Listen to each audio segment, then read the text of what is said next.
Hey guys, my name is Elijah, and in today's tutorial I will show you how to zoom slowly in your video.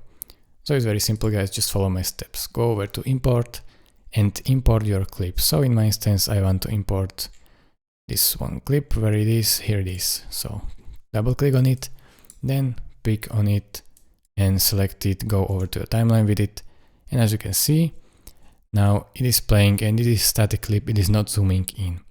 So in order to zoom in, you will need to use keyframes. So go with your playhead at the beginning of the clip and go over to Video tab, Basic, and then click this iris icon, Add Keyframe.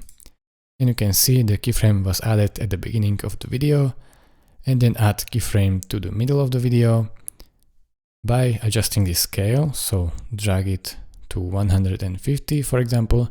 And now as you can see, between these two keyframes the video is slowly zooming in, and that's how you add slow zoom in CapCut.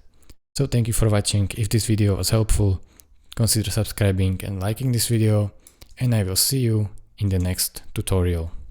Bye bye.